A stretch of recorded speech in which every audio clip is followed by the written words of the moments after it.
ಎಲ್ಲರಿಗೂ ನಮಸ್ಕಾರ. Welcome back to Snappy Knowledge. ನಾವು ಇವತ್ತಿನ ವಿಡಿಯೋದೊಳಗೆ 1815ರಿಂದ 1871 ಅವಧಿಯಲ್ಲಿ ನಡೆದಂತಹ ಜರ್ಮನಿ ಏಕೀಕರಣದ ಬಗ್ಗೆ ತಿಳ್ಕೊಳ್ಳೋಣಂತ. ಈಗ ಪ್ರಾಚೀನ ಕಾಲದ ಜರ್ಮನಿ ಹೆಂಗಿತ್ತು ಅಂತ ನೋಡೋದಾದರೆ 1789ರ ಫ್ರಾನ್ಸ್ ಕ್ರಾಂತಿಯ ಪೂರ್ವದೊಳಗೆ ಜರ್ಮನಿಯಲ್ಲಿ 360 ಸಣ್ಣ ಪುಟ್ಟ ರಾಜ್ಯಗಳಿರ್ತಾವೆ. ಅವುಗಳಲ್ಲಿ ಏಕತೆ ಅನ್ನೋದೇ ಇರಲಿಲ್ಲ ಮತ್ತು ಅನೈಕ್ಯತೆ, ಅಶಾಂತಿ ಮತ್ತು ಅರಾಜಕತೆಗಳು ಸಾಮಾನ್ಯ ಆಗಿರ್ತವೆ. ಜರ್ಮನಿಯ ಬಹುಭಾಗಗಳನ್ನು ಆಸ್ಟ್ರಿಯಾ ವಶಪಡಿಸಿಕೊಂಡಿರ್ತದೆ. ಧಾರ್ಮಿಕ ಸುಧಾರಣೆಗಳಿಂದಾಗಿ ಅವರಲ್ಲಿ ನಾವೆಲ್ಲ ಒಂದೇ ಅನ್ನುವಂತಹ ಏಕತೆಯ ಭಾವನೆ ಬೆಳಿಲಿಕ್ಕೆ ಮತ್ತಷ್ಟು ಅಡ್ಡಿಯಾಗಿರ್ತದೆ. ಮತೀಯ ಭಿನ್ನಾಭಿಪ್ರಾಯಗಳಿಂದಾಗಿ ಅವರಲ್ಲಿ ಪರಸ್ಪರ ಕದನಗಳು ನಡೀತಿರ್ತವೆ. ಒಟ್ಟಾರೆ ಅನೈತಿಕತೆಯಿಂದಾಗಿ ಜರ್ಮನಿ ಕತ್ತಲೆಯ ಯುಗದೊಳಗಿರ್ತದೆ. ಈಗ ನೆಪೋಲಿಯನ್ ಕಾಲದ ಜರ್ಮನಿಯ ಬಗ್ಗೆ ತಿಳ್ಕೊಳ್ಳೋದಾದ್ರೆ 1805ರಲ್ಲಿ ಫ್ರೆಂಚ್ ಚಕ್ರವರ್ತಿ ನೆಪೋಲಿಯನ್ ಬೋನಾಪಾರ್ಟ್ ಆಸ್ಟ್ರಿಯಾವನ್ನ ಸಂಪೂರ್ಣವಾಗಿ ಪರಾಭವಗೊಳಿಸಿ ಜರ್ಮನಿಯನ್ನ ತನ್ನ ವಶಕ್ಕೆ ತೆಗೆದುಕೊಳ್ತಾನೆ. ಕೇವಲ ಒಂದು ಭೌಗೋಳಿಕ ವ್ಯಾಖ್ಯಾನ ಅಂತ ಕರೆಯಲ್ಪಡುವ ಜರ್ಮನಿಯ 360 ಸಣ್ಣ ಪುಟ್ಟ ರಾಜ್ಯಗಳನ್ನ ಜಯಿಸಿ ಕೇವಲ 16 ರಾಜ್ಯಗಳ ಹೊಸ ಜರ್ಮನ್ ಒಕ್ಕೂಟವನ್ನ ರಚಿಸ್ತಾನೆ. ಅದನ್ನ ರೆನ್ ಒಕ್ಕೂಟ ಅಂತ ಕರೀತಾನೆ. ಈ ಒಕ್ಕೂಟದಲ್ಲಿನ ರಾಜರುಗಳು ನೆಪೋಲಿಯನ್ನನ್ನ ತಮ್ಮ ಸಂರಕ್ಷಕ ಅಥವಾ ಜರ್ಮನಿಯ ಸಂರಕ್ಷಕ ಅಂತ ಒಪ್ಕೊಳ್ತಾರ. ರೈನ್ ಒಕ್ಕೂಟವು ಆಸ್ಟ್ರಿಯಾದ ಚಕ್ರವರ್ತಿ 2ನೇ ಫ್ರಾನ್ಸಿಸ್ನಿಗೆ ತೋರುತ್ತಿದ್ದಂತಹ ತನ್ನ ನಿಷ್ಠೆಯನ್ನ ಹಿಂತೆಗೆದುಕೊಂಡು ನೆಪೋಲಿಯನ್ನಿಗೆ ತನ್ನ ನಿಷ್ಠೆಯನ್ನ ತೋರ್ತದ. ನೆಪೋಲಿಯನ್ ಜರ್ಮನಿಗೆ ಸ್ವಾತಂತ್ರ್ಯ, ಸಮಾನತೆ, ಭ್ರಾತೃತ್ವಗಳ ಜೊತೆಗೆ ಸಮಗ್ರ ಸುಧಾರಣೆಗಳನ್ನು ಕೂಡ ಮಾಡ್ತಾನೆ.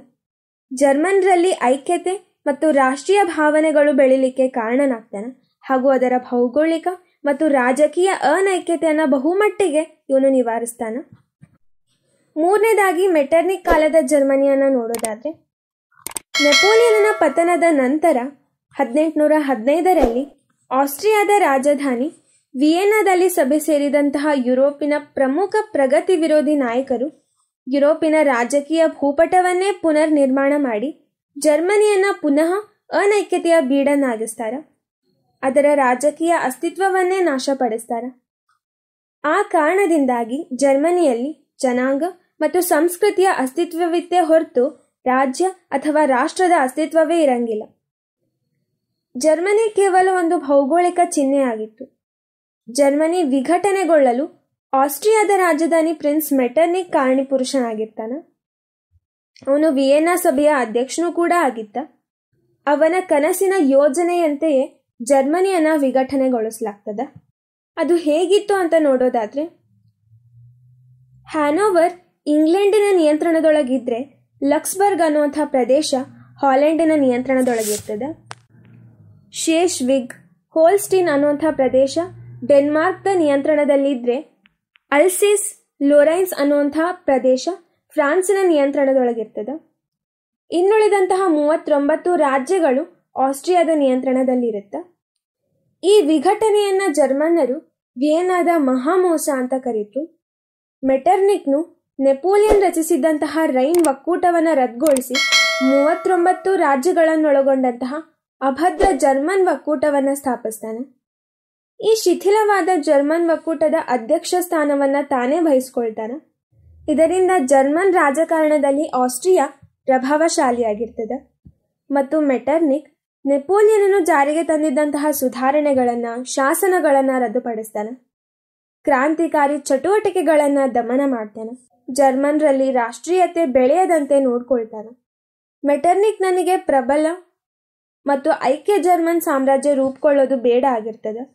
ಈ ರೀತಿ ವಿಘಟಿತಗೊಂಡಿದ್ದಂತಹ ಜರ್ಮನಿಯ ಪ್ರದೇಶಗಳನ್ನ ಹೋರಾಟದ ಮೂಲಕ ಒಂದುಗೂಡಿಸುವ ಯಶಸ್ವಿಯೇ ಈ ಜರ್ಮನಿ ಏಕೀಕರಣ. ಬಿಸ್ಮಾರ್ಕ್ ಮತ್ತು ಕೈಸರ್ ವಿಲಿಯಂನಂತಹ ಮುತ್ಸದ್ದಿ ನಾಯಕರ ಅವಿರತ ಹೋರಾಟದ ಫಲವಾಗಿ 1871ರಲ್ಲಿ ಏಕೀಕೃತ ಜರ್ಮನಿ ರೂಪುಗೊಳ್ತದ. ಈಗ ಜರ್ಮನಿ ಏಕೀಕರಣಕ್ಕೆ ಪ್ರೇರಕವಾದಂತಹ ಅಂಶಗಳ ಬಗ್ಗೆ ಚರ್ಚೆ ಮಾಡೋಣ. ಮೊದಲನೇದಾಗಿ ಕ್ರಾಂತಿಗಳ ಪ್ರಭಾವ. 1776ರ ಅಮೆರಿಕ ಕ್ರಾಂತಿ, 1789, 1830, 1848ರಲ್ಲಿ ನಡೆದಂತಹ ಫ್ರಾನ್ಸ್ ಕ್ರಾಂತಿಗಳು ಜರ್ಮನ್ರಲ್ಲಿ ದೇಶಭಕ್ತಿ, ಐಕ್ಯತೆ, ಸ್ಫೂರ್ತಿಯನ್ನು ಮೂಡಿಸ್ತಾವ. ಫ್ರಾನ್ಸ್ ಕ್ರಾಂತಿಯ ತತ್ವಗಳಾದಂತಹ ಸ್ವಾತಂತ್ರ್ಯ, ಸಮಾನತೆ, ಭ್ರಾತೃತ್ವಗಳು ಜರ್ಮನ್ರಿಗೆ ಪ್ರೇರಣಾ ಶಕ್ತಿಗಳಾಗಿದ್ದು, ಪ್ರಜಾಪ್ರಭುತ್ವ ಮತ್ತು ರಾಷ್ಟ್ರೀಯ ಭಾವನೆಗಳು ಜರ್ಮನ್ರಲ್ಲಿ ಜಾಗೃತಿಯನ್ನ ಹಾಗೂ ಹೊಸ ಆಶೋತ್ತರಗಳನ್ನು ಮೂಡಿಸ್ತವ. ಎರಡನೇದಾಗಿ ನೆಪೋಲಿಯನ್ನ ಸುಧಾರಣೆಗಳ ಪ್ರಭಾವ. ಈ ನೆಪೋಲಿಯನ್ನನು 1805ರಲ್ಲಿ ಜರ್ಮನಿಯನ್ನ ವಶಪಡಿಸಿಕೊಂಡ ನಂತರ 360 ರಾಜ್ಯಗಳಲ್ಲಿ ಹಂಚಿ ಹೋಗಿದ್ದಂತಹ ಜರ್ಮನಿಯ ರಾಜ್ಯಗಳನ್ನು ಸೇರಿಸಿ ಹೊಸ ಜರ್ಮನ್ ಒಕ್ಕೂಟವನ್ನು ರಚಿಸುವ ಮೂಲಕ ಜರ್ಮನಿ ಏಕೀಕರಣದ ಅರ್ಧ ದಾರಿಯನ್ನು ಸುಗಮಗೊಳಿಸಿರ್ತಾನೆ. ಇದರಿಂದ ಜರ್ಮನರು ಅವನನ್ನ ಜರ್ಮನಿಯ ಸಂರಕ್ಷಕ ಅಂತ ಒಪ್ಕೊಳ್ತಾರ. ನೆಪೋಲಿಯನ್ ಜರ್ಮನಿಯಲ್ಲಿ ಏಕರೂಪದ ಕಾನೂನು ಆಡಳಿತಗಳನ್ನು ಜಾರಿಗೆ ತಂದು ಸಮಾನತೆ, ಸಹಿಷ್ಣುತೆ, ಪ್ರಗತಿ, ಸುಧಾರಣೆ, ಸುಭದ್ರವಾದಂತಹ ಆಡಳಿತವನ್ನು ಜರ್ಮನ್ರಿಗೆ ಒದಗಿಸ್ತಾನ. ಆ ಮೂಲಕ ಜರ್ಮನ್ರಲ್ಲಿ ಸುಪ್ತವಾಗಿದ್ದಂತಹ ರಾಷ್ಟ್ರೀಯ ಭಾವನೆಗಳನ್ನು ಜಾಗೃತಗೊಳಿಸ್ತಾನ. ಹೀಗೆ ನೆಪೋಲಿಯನ್ ಜರ್ಮನರ ಪಾಲಿಗೆ ವಿಮೋಚನಾ ನಾಯಕನಾಗಿ ಕಂಡುಬರ್ತಾನೆ. ಈ ಎಲ್ಲ ಅಂಶಗಳು ಜರ್ಮನರ ಮೇಲೆ ವ್ಯಾಪಕವಾದಂತಹ ಪರಿಣಾಮಗಳನ್ನು ಉಂಟು ಮಾಡ್ತವ. ಮೂರನೇದಾಗಿ ಮೆಟರ್ನಿಕ್ ನೀತಿ. ಆಸ್ಟ್ರಿಯಾದ ಪ್ರಧಾನಮಂತ್ರಿ ಪ್ರಿನ್ಸ್ ಮೆಟರ್ನಿಕ್ನ ಪ್ರತಿಗಾಮಿ ಆಡಳಿತದ ನೀತಿ ಮತ್ತು ವಿದೇಶಾಂಗ ನೀತಿಗಳು ದೋಷಪೂರಿತವಾಗಿರ್ತವ. ಅವನು ಪ್ರಜಾಪ್ರಭುತ್ವ, ಸ್ವಾತಂತ್ರ್ಯ, ಸಮಾನತೆ, ರಾಷ್ಟ್ರೀಯತೆ, ಸಂವಿಧಾನ, ನೂತನ ವಿಚಾರಗಳನ್ನು ತಿರಸ್ಕಾರದಿಂದ ಕಾಣ್ತಾನ.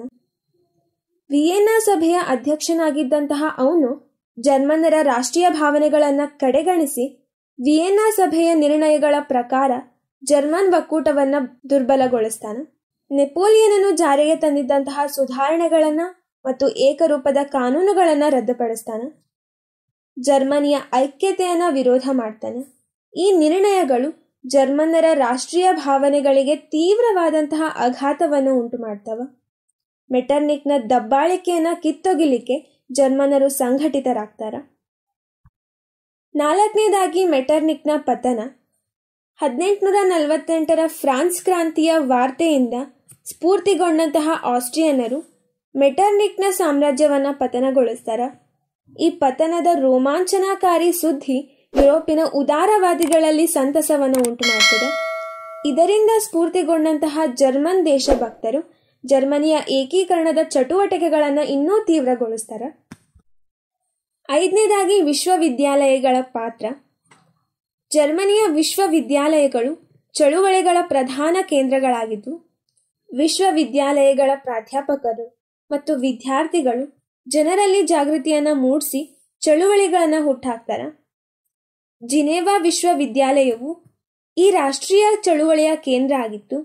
ಬುಶ್ರೇನ್ ಸಾಫ್ಪೆ ಅನ್ನುವಂತಹ ತರುಣ ಸಂಘ ಜರ್ಮನ್ರಲ್ಲಿ ರಾಷ್ಟ್ರೀಯ ಪ್ರಜ್ಞೆಯನ್ನು ಹುಟ್ಟಾಕಿ ಅವರಲ್ಲಿ ಚಳುವಳಿಗೆ ಪ್ರಚೋದನೆಯನ್ನು ನೀಡ್ತದ. ಆರನೇದಾಗಿ ತತ್ವಜ್ಞಾನಿಗಳ ಪಾತ್ರ. ಜರ್ಮನ್ ಏಕೀಕರಣ ಚಳುವಳಿಯಲ್ಲಿ ತತ್ವಜ್ಞಾನಿಗಳು ಪ್ರಮುಖವಾದಂತಹ ಪಾತ್ರವನ್ನು ವಹಿಸ್ತಾರೆ.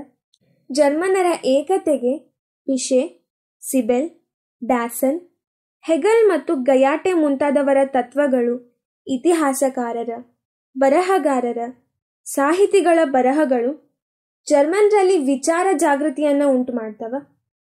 ಪ್ರಮುಖವಾಗಿ ತತ್ವಜ್ಞಾನಿಗಳ ಪ್ರಭಾವ ಜರ್ಮನರ ಸ್ವಾತಂತ್ರ್ಯಾಭಿಮಾನ ಮತ್ತು ರಾಷ್ಟ್ರೀಯ ಭಾವನೆಗಳು ಜರ್ಮನಿಯ ಏಕೀಕರಣದಲ್ಲಿ ಮಹತ್ವವಾದಂತಹ ಅಂಶಗಳಾಗಿದ್ವು. ಸೊ ಇದಿಷ್ಟು ಇವತ್ತಿನ ನಮ್ಮ ವಿಡಿಯೋ ಆಗಿತ್ತು. ಈ ವಿಡಿಯೋ ನಿಮಗೆ ಇಷ್ಟ ಆಗಿದ್ರೆ ಲೈಕ್ ಮಾಡಿ, ಶೇರ್ ಮಾಡಿ, ಸಬ್ಸ್ಕ್ರೈಬ್ ಮಾಡಿ. Thanks for watching.